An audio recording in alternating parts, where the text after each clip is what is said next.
바뀐다 얘기가 많았었죠. 자, 이번 정권 들어오고 나서 미래 노동시장 연구회에서 드디어 노동 관련돼서 요렇게 바꿔야 됩니다 라고 발표를 했습니다. 주요 내용 잠깐 살펴보는 시간 가져보도록 하겠습니다. 메인은요, 주 52시간을요 주에 69시간까지 일을 할 수 있게 하겠다라는 게 주요 골자인데요. 이유는 간단하겠죠. 바쁠 때 조금 더 몰아서 땡겨 쓰고 조금 이렇게 유연하게 일을 해야 되는 게 아니겠습니까? 하는 그러한 내용이고요. 주요 내용 잠깐 살펴보도록 하겠습니다. 심플하게요, 기본 40시간과 연장 12시간을 하는 52시간 근로제였습니다. 대한민국은요. 그것을 69시간으로 바꾸겠다라고 하고 있는 거고요. 이거를 한 주에 12시간을 연장 근로로 한도로 한 달에 52시간 하면 안 되겠습니까? 주 단위를 월 단위, 분기 단위, 연 단위로 바꿔서 일을 많이 해야 될 때 쭉 몰아서 하고 뒤에는 연장을 좀 안 하면 되지 않겠어요? 이렇게 좀 플렉서블하게 운영을 하겠다라는 내용이죠. 요 기사화된 내용을 보시면은요, 주 단위에 12시간을 한다, 월 단위에 52시간을 한다,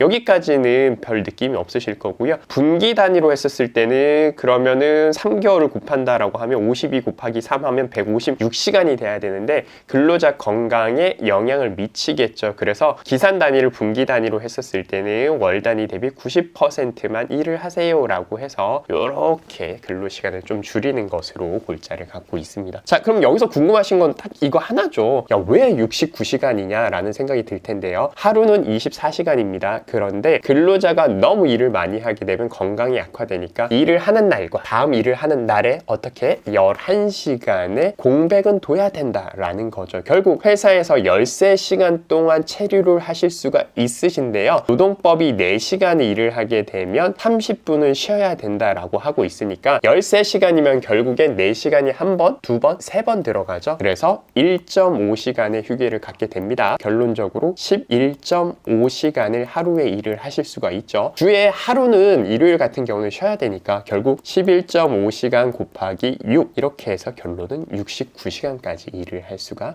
있게 되었네요. 자, 요거 관련해서 제가 한번 여기 적어봤죠. 13시간에서 휴게시간 1.5시간을 빼니 하루는 11.5시간, 주에 6일을 근무하게 되니 69시간을 일을 할 수 있습니다. 요 내용이 기사에서 좀 많이 생략돼서 제가 발췌를 해봤습니다. 자, 요번에 연구회에서요, 임금 체계 관련해서도 얘기를 했었는데요. 기존에 뭐 주휴수당, 최저임금, 이렇게 연공, 사람이 소위 경력이 늘어나면, 짬이 늘어나면 월급을 이렇게 따박따박 올려주는 이 한국식의 임금 문화가 좀 잘못되지 않았습니까? 서양식으로 직무 관련돼서 핵심 직무 하시는 사람은 얼마, 핵심 직무가 아닌 분들은 얼마, 아니면 직능급, 능력에 따라서 돈을 이렇게 차등해서 받아가는 그런 구조로 연구를 해봐라. 그리고 뭐 부차적으로 일을 많이 했었을 때 연장수당이나 야간수당, 휴일수당 같은 거 안 받고요. 그거를 차곡차곡 마치 저축을 해놓는 거야. 그래서 내가 쉬고 싶을 때 근로시간 뭐 저축 계좌 이런 느낌으로 해서요, 많이 일을 했던 걸 돈으로 받아가지 않고 휴가로 보상해서 쓰는 그런 방법들도 좀 생각을 해봐라. 그리고 매번 연장수당을 월급에 깔아서 월급 300만 원 안에 한 달에 52시간 연장수당 포함되어 있는 거야. 이렇게 두루뭉실한